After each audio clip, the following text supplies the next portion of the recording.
Our first program of the day will be St. Mary's. We'll begin with a statement from head coach Eric Valenzuela, who begins his ninth year at St. Mary's, before opening it up for questions for Coach Valenzuela and senior infielder Cody Kashimoto. Coach Valenzuela, if you want to start us off with an opening statement about your team in the fall leading up to 2026.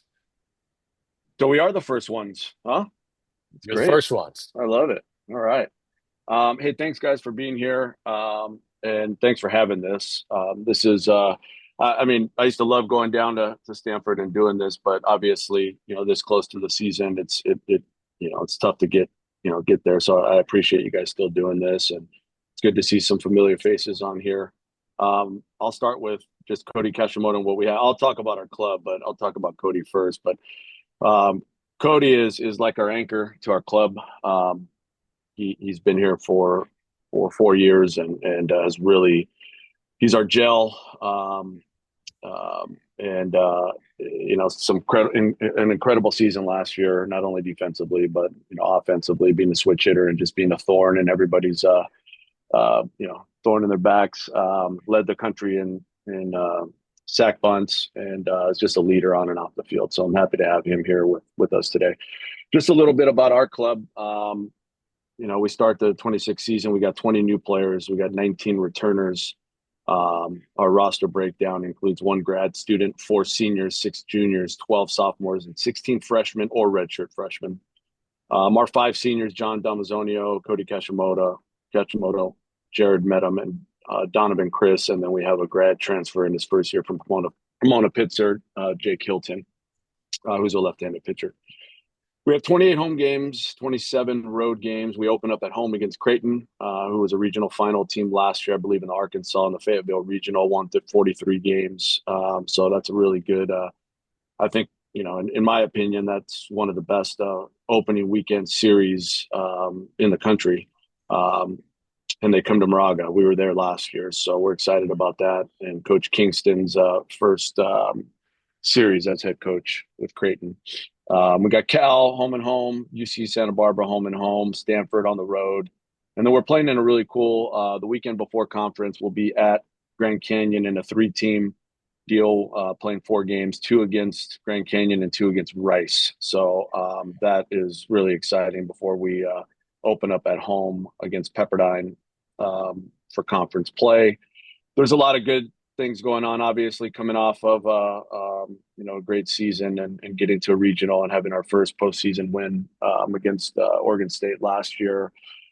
These returners bring that experience with them, and it's just the level of attitude, expectation, which I don't like to use that word too much, but there's just a different feeling coming into this fall with these older guys, and obviously with the new guys coming in, seeing what we had accomplished last year. It feels really good going into this season just with that experienced group. And we did lose some key players to that team, but I feel like we have a good core of guys that that were there and that participated in that regional and were part of that grind of a season, and a lot of ups and downs that are going to be that are going to help us into this season, because they're going to know what it takes and know that there's going to be some adversity through the year, but we'll stay together, and we'll be we'll be tough, and we're going to have to be with the schedule that we have. So that's pretty much it. Any questions for me or Perfect. Cody? We'll open it up for questions for Coach Valenzuela or Cody Kashimoto. First question will come from Eric Sorensen. Go ahead, Eric. Hang on. Okay, I'm unmuted now, right? Yeah, Okay, cool. Big E, good to see you again, my man. Good to you see you, too. and congratulations on your season last year. I like how you guys came on at the end and made it to the big dance, winning your first game Thank against you. Oregon State. Very, very cool. I do have a bone to pick with you. Your team ERA was 6.34. That doesn't sound like an Eric Valenzuela team ERA to me. I say that jokingly, of course, but just what have you Yeah. done to kind of address that here in the offseason and leading into this season? Yeah, I mean, I think it's a couple things, right? I think, I mean, times have changed a little bit in the sense of, from the pitching side of things, and the use of analytics and the use of, the data. I mean, I would consider myself, an old school type of guy, but I've never done learning, right? And got to continue to do that. So, I have to do a good job of just continuing to learn and from the number side of things and analytics side of things, but matching with still that grit, toughness, and our old school way of doing things because it's worked for so long. I think that's part of it. Into our second year last year, I think we're still, we want to build this thing from the ground up, right? We're not at a place really where we're going to just bring in high impact Division 1 transfer guys from the portal, right? That have experience, that have a ton of innings and wins at some bigger schools, right? We're going to have to do it the old school way, where we bring freshmen in and we build it from the ground up. And yeah, I mean, we're going to mix in a guy or two from a transfer portal, whether it's a junior college or maybe like Jake Hilton, our lefty grad transfer from Pomona Pitzer, who was an All-American Pomona Pitzer, but we're going to do this from the ground up with freshmen and we're going to throw them in the fire like we did old school wise. And they're going to take their lumps a little bit. And hopefully, we, have an offense that can help us in those moments of growing pains when they're getting better. I feel like we're improved on the mound. But I felt like last year, a lot of that early, those numbers were inflated a little bit because we had so many guys that we were giving opportunities to and had a lot of freshmen that we threw out there as well that gained that experience that are going to be much better for it this year. I mean, you look at in the past with guys like Corbin Burns in 2014, I think his ERA was about 6.5, and every year got better until that junior year. And he wasn't the only one, with that group as well. So I feel the same way with this group. The difference is, now, right? I mean, if we're going to, you do that and you give these guys experience year after year and then, they can jump ship and go into the portal, that hurts a little bit. But I feel like we've improved for sure, with the pitching side of things. But I also feel like last year, we made some really big pitches and had some really big outings when it was needed, and that the numbers could look the way they are, but in order for us to win those games and get there. I mean, the hitting was a big part of it, but we still had to get 3 outs in an inning and finish some of those games. So yeah, I feel really really good about where we are and that we're going to be much improved on the mound. Good. Thanks, Coach. Next question will come from Steve Kroner. Go ahead, Steve. Eric, good morning. Good morning, Steve. And for both you and Cody, the old theory in any sport is it's hard to win a championship, but it's harder to defend a championship than it is to win the first one. One, do you guys believe that? And if you do, is there anything different you have to do this season as the defending champs? Cody, go ahead. No, I don't think it really changes anything for us. I think that playing with a target on our back is special, but I think that one thing our guys understand, because the many of us have been there, is just playing every game the same. It's just, going out there and doing our thing. It's guys who have a lot of experience and know that it's not going to take, one guy. It's going to take every single one of us to come out every single day and just play like we've been there before. Yeah, and I feel like, like I said, I mean, I feel like that experience does wonders for this program. I tend to think back, and I don't like really thinking back, but we really built this thing, in 14, 15, 16 with that group and did it. And what's pretty ironic about it is we were celebrating. We had our banquet last weekend and celebrated that first championship is just a 10-year anniversary of that group. That was the first in school history. And we got to kind of celebrate that as well as our 25, which was the second team to ever do it. And we kind of celebrated that together. But what I explained that night to the group is very similar, in the way that we're just growing as a program. And there was a point back then as well after that 16 season that we went from, the coaches poll being, second to last or whatever at the beginning of the season and having to really kind of, got our guys were, pissed and let's go and let's get after it. And then we, did what we did, and then it turned around, and now it felt like, the target was on our back, and everybody played their best and wanted to play their best against us. I kind of feel that way now, and that's a good thing, right? That's a good thing. We want everybody's best, and we want to play our best, and we still have that chip on our shoulder for sure. But yeah, I just think that we're in a really good place, and our guys know. I mean, there's going to be ups and downs of every season, and I mean, there was a lot last year, and so I feel really good about where we are, and guys like Cody and Damazonio and Medham, and a lot of our seniors that have been through the trenches of this thing and really growing this thing as well. Is going to help us this season. Our next question, we'll have one from College Baseball Weekly.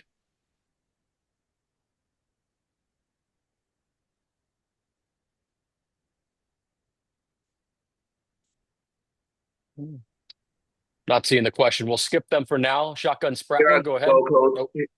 Here I am, Tyler. Sorry about that. Go ahead. I couldn't find I'm sorry, I couldn't find the unmute button. Coach, how you doing? I'm good. How are you? Good. I know you're a boxing guy. I just want to go over that real quick. Did you end up going to that Canelo Crawford fight? No, man. I wish I did. We definitely watched it, and no, that was awesome. There's been some really good fights. Yeah. You should see our shirts this year, though, man. I was gonna have Cody and wear our Mike Tyson shirt, man, but I don't know if that was gonna be professional enough for this. Yeah, and one more real quick, Coach. What do you think about Big Baby's top coming off in that bout this past week? And that was pretty funny. I know. I was actually watching it with my parents were down because we had a banquet, and we watched it that night. I was taking some pictures of it, sending it to my coaches. Just unbelievable. And he still got a win. That was great. I don't know if you guys saw that. That was unbelievable. Well, Coach, that boxing mentality, man. It's and I know a lot of Eric and Shotgun. They and even Steve. Known me and my background with this thing, and I'm very passionate about that. People, like I said, they play golf and they have other passions besides the coaching or playing or doing their job. This is just something obviously I've grown with. My dad is, he's a boxing coach for over 40 years. It's had world champions and Olympic coach and all of those things, and very dear to my heart. And I really, really respect, the preparation, and that's what it is. I mean, my sons are boxers as well, but it's the preparation part of it that really kind of gets me the most. And that's what I try to push on my players, is the preparation of it. The preparation of boxers is different than anything else because the preparation of baseball is hard, it's grindy, but you have teammates out there and you got guys to help you. And obviously it's nothing really physical. You're not getting in pain of it, but the preparation of boxing, man, you're either prepared or you're not. And if you're not prepared, you're going to get, broken nose, you can get seriously injured. So I feel that level of preparation is just superior versus, any other sport. So those are just those mentality pieces that I want our guys to understand when it comes to the preparation side of things and just being a little different than a lot of other programs that do it, in different ways. So that's all. Absolutely. You have to have that mentality. And Coach, you were, last year you were on the road at the SEC school. Congrats on your first tournament win in school history. How excited, I know you touched on it, but how excited are you for your kids to open up against Creighton next weekend at home, not on the road? And then, that is a quality NCAA team. They've been to the tournament, I want to say, a couple of times in the past 5 years.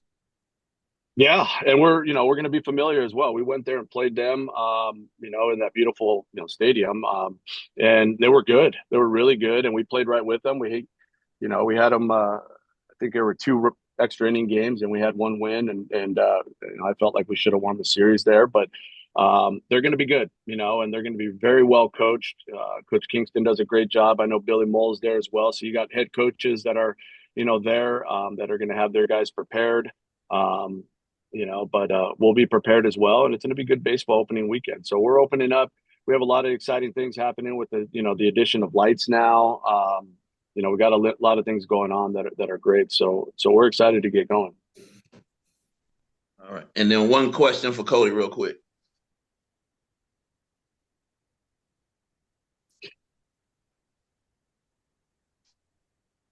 Can you hear me? I don't know if you can hear me, Cody. Yeah, we can hear you now. What are your? Gotcha. Go ahead.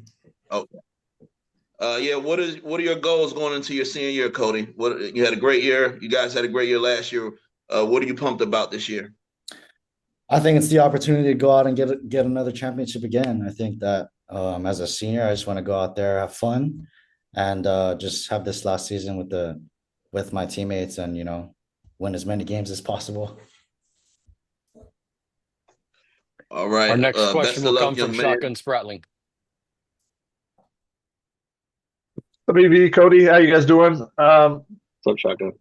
With the number of pieces in the lineup you guys have to replace, how valuable is it that the returners you do have are all up the middle with Cody, Medham, Armstrong, Tanner, so you have that core four in the middle of the diamond?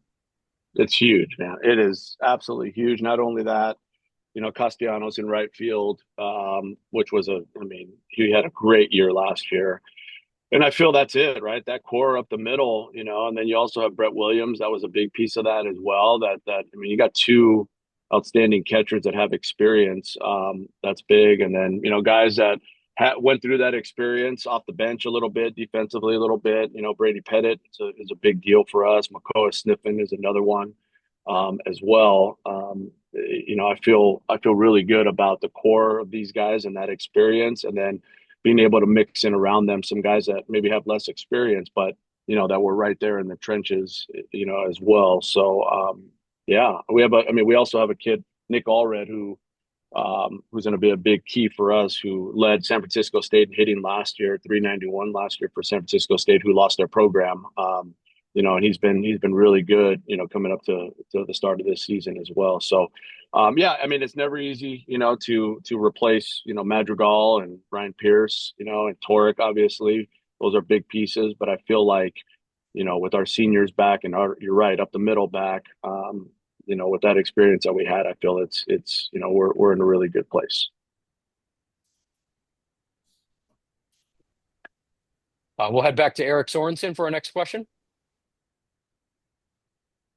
All right, Coach. I kind of wanted to ask this being the Bay Area Media Day and us losing Mark Marquis this past week as a legend from Stanford. Just kind of want to get your thoughts. I don't know how much interaction you had with him. I kind of wanted to ask each of the coaches though, just Mm-hmm.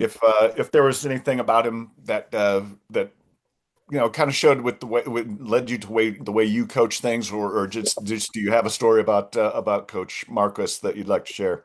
Well, he's definitely a legend, right? I mean, and yes, I was able to talk to him a ton. He was working with Rusty at Santa Clara, so I was able to, to steal some time from him when we would play.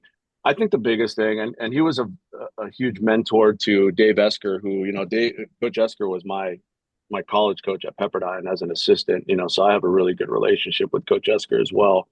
And just hearing, obviously, the stories, and I think he really kind of mirrors his coaching a little, like him. I mean, he obviously had so much success as a player at Stanford with him.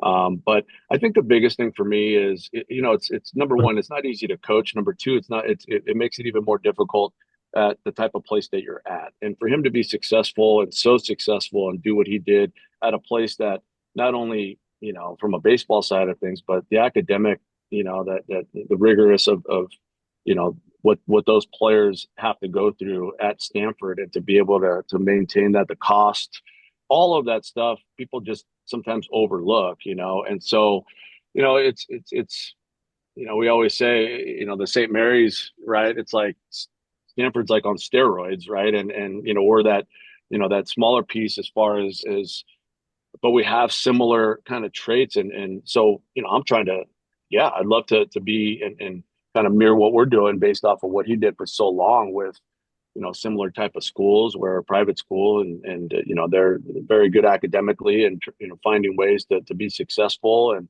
but yeah, I mean, he's one of the best of all time, and rest in peace to him, and prayers to his family. But yeah, I mean, he done so much for all of us, coaches that kind of grew up in the system, kind of seeing how he went about his business, always professional. And yeah, that was a tough day for everybody, especially up here in the Bay Area. Thanks, Coach. Yeah. We'll try to finish with two questions. The first from Steve Kroner, and then we'll go to Ben Parker to conclude with St. Mary's. Go ahead, Steve.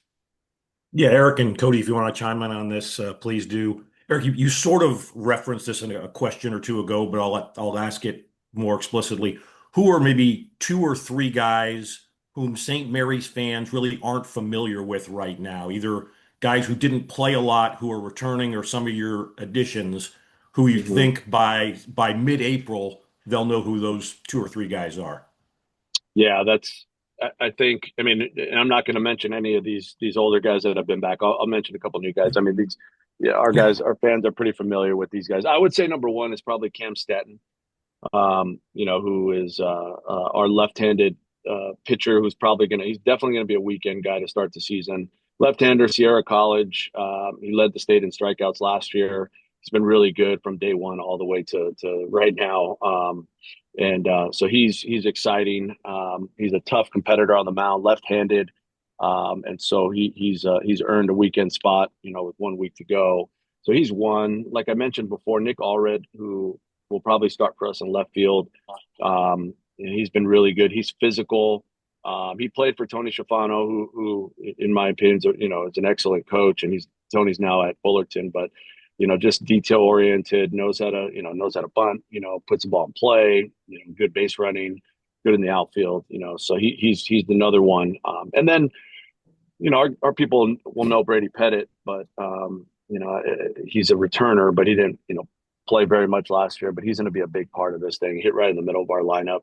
He's a sophomore from San Diego who hits the ball to all fields, plays good defense, and he's kind of our energy. He's kind of our I know a couple of these old, E and Shotgun. He's like our Zach Kirtley, right? Like our crazy, just loud and just our energy and so it's. I would say those are a few guys that we can that are going to be big parts of what we're doing here as we start. Yeah, I'll add that are those corner guys he mentioned, Brady Pettit, Makoa Sniffin's been brought up. Brady being the energy. Cole is a younger guy. He hasn't really played much, but he's definitely one of our leaders. He's the guy who's going to speak out and hold the team accountable, lead guys by example. So those two guys have learned in this past season, just coming off the bench and learning from our older guys that we may have lost, but they took in everything and they're ready to go this season. Fair enough. Thank you, gentlemen. Our final question will come from Ben Parker. Go ahead, Ben. Yeah, hey, this is a basketball related question, but I know it's baseball, but I'm just kind of curious from just to know how much kind of the presence of St. Mary's basketball and them kind of being a nationally recognized basketball program kind of helps lift the entire athletic department and just kind of just kind of thoughts on their program and how that kind of helps recruit St. Mary's baseball and kind of helps put your program more on the map, if that makes sense.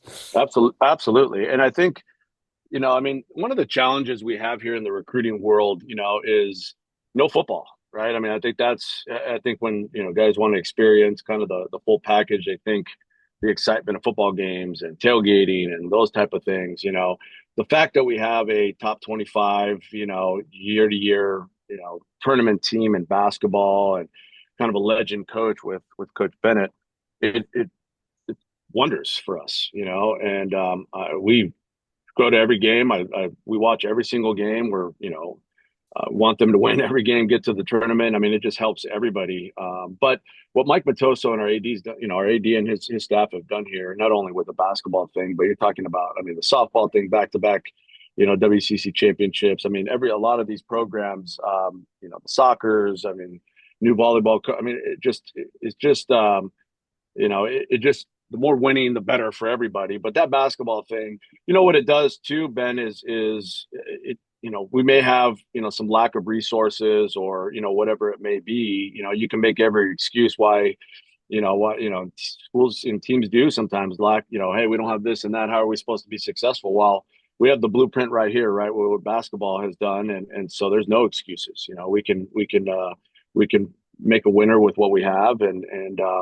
And so, yeah, it's great all the way around. And yeah, it gets people on campus.